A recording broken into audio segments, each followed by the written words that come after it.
Hello, and welcome to Thought for the Day from the parish of St Peter's, Halliwell. My name's Elian. In our house, we have a room that we call the dining room. It's grossly misnamed because even before lockdown, the only time we actually dined in it was when we had visitors.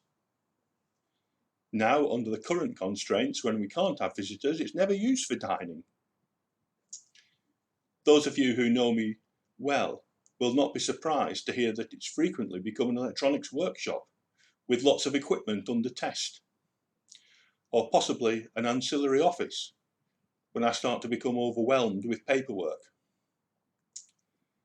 Very occasionally, my long-suffering wife manages to appropriate the space for her hobbies, most recently for doing jigsaws. Now, I have to confess I'm not a jigsaw person. I don't have the patience. But when I was watching Chris, I was struck by a few thoughts.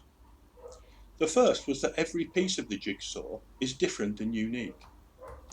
Some have one or even two straight sides, whereas others are completely wonky.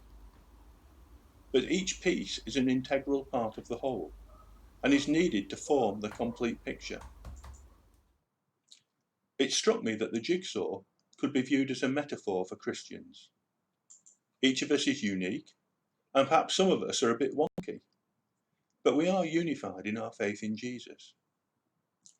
But whereas the jigsaw pieces are static and passive, we are sentient and active, and God has given us a wide range of different gifts to use in His service.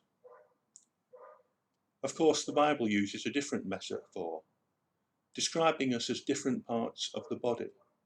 And we can read about this in the first letter to the Corinthians, chapter 12. Perhaps you might like to read the whole passage yourself, but for now, I'm just going to read you some excerpts.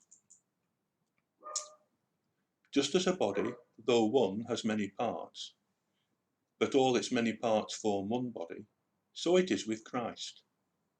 For we were all baptized by one Spirit so as to form one body, whether Jews or Gentiles, slave or free.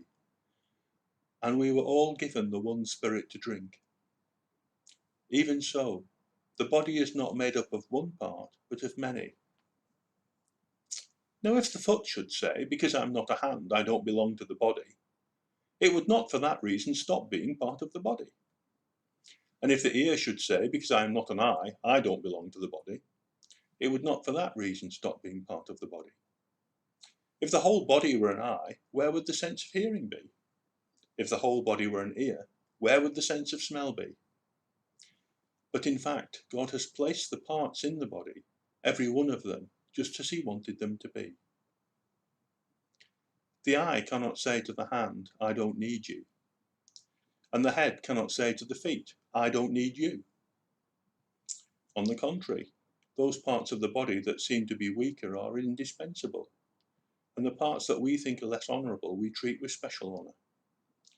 But if one part suffers, every part suffers with it. If one part is honoured, every part rejoices with it. Now you are the body of Christ, and each one of you is a part of it. So, from this passage we can conclude that we all belong to the body of Christ. We all have a role to play in that body. All of the parts of the body, although different, are equally valued. And there's a unity in the body such that the different parts are concerned for each other. Now, in the Connect group that I belong to, we've recently been reading Tom Wright's book, God and the Pandemic, together. And if you have questions about how God fits into our current situation, I would commend it to you. But one thing that struck me is that in the book he comments on Romans 8:28, the well-known verse that reads, and we know that in all things God works for good for those who love Him, who have been called according to His purpose. Tom Wright makes the point that this is a verse that's difficult to translate and often misunderstood.